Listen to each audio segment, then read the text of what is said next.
Mình chào tất cả các bạn nhé. Hôm nay mình sẽ đi thăm lại cái tổ chim hôm nọ mà mình thấy các bạn ạ.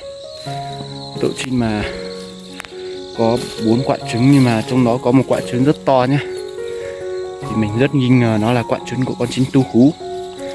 Thì hôm nay mình sẽ đi thăm lại. Mời các bạn cùng mình đi thăm xem là nó đã nợ hay chưa nhé.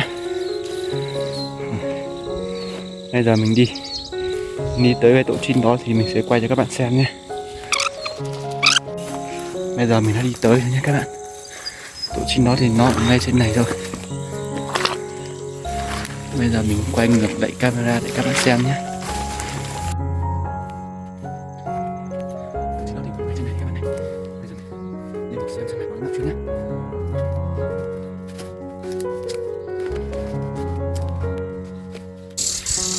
Chim mẹ vừa bay ra rồi các bạn ạ.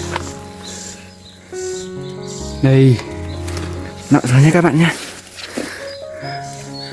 Rồi, đúng thật là con chim tu hú rồi các bạn ạ. Trong này nó đã đậy hết con non nó ra rồi nhá. Chỉ còn đúng một mình nó thôi. Này thật là hàng các bạn ạ. Đây, còn đúng một mình nó thôi nha. Này, còn đúng một con chim tu hú thôi. Chứ biết nó đẩy mấy quả trứng kia ra đâu hết rồi nhỉ. Để mình kiếm xem là có rơi ở dưới này không đâu nhé các bạn. Dòng chim tu hú này thì rất là độc ác các bạn ạ.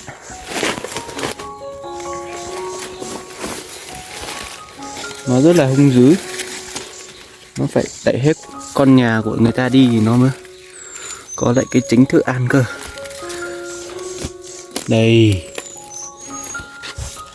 một quả trứng ở đây này các bạn này. Nó bị thối hết rồi nha. Con người ta sát nợ rồi mà nó lại đẩy ra để thối hết thế này này. Để nó chiến lấy thức ăn đấy các bạn ạ. Con này thật là độc ác. Thôi để bây giờ để mình đạp máy quay đây để các bạn xem nhé. Xem là chim mẹ nó sẽ chăm sóc con chim tu hú này thế nào.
Đây chính là con chim non tu hú nhé.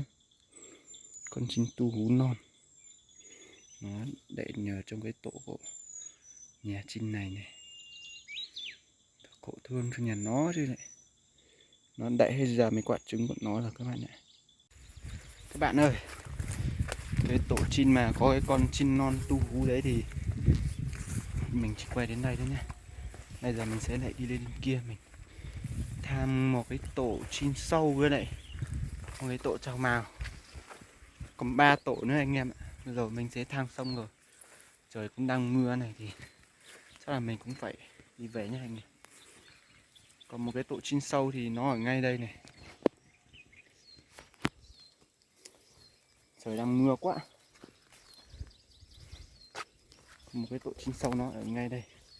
Để mình quay cho các bạn xem nhé.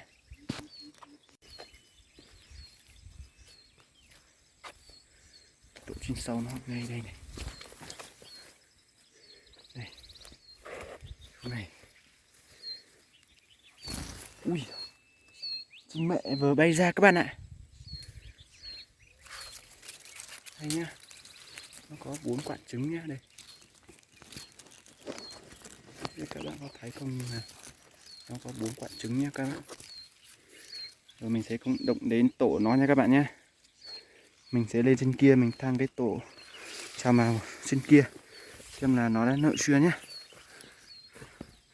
Rồi bây giờ mình đi tới trên kia rồi thì mình sẽ quay cho các bạn xem là nó đã nở chưa. Rồi thế nhá các bạn, để mình tranh thủ lên. Trời nó mưa quá, đất nó cũng trơn khó lên lắm. Phải lên một đồi dốc này lên cơ. Mình lên đấy rồi mình sẽ quay cho các bạn xem nhé.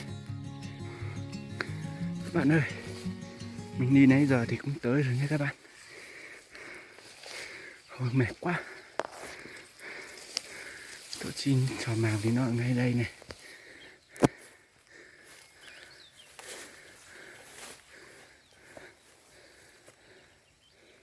Để mình xem thế nào. Ui, con chim mẹ nó vừa bay ra các bạn ạ. À nó nở rồi.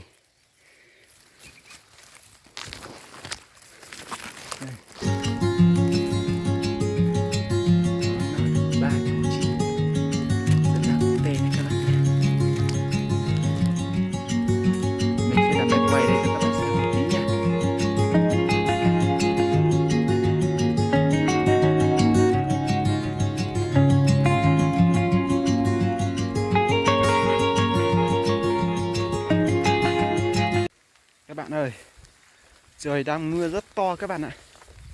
Thôi thì mình xin phép là mình sẽ đi về thôi nhá. Mình sẽ không đi thăm một cái tổ kia nữa.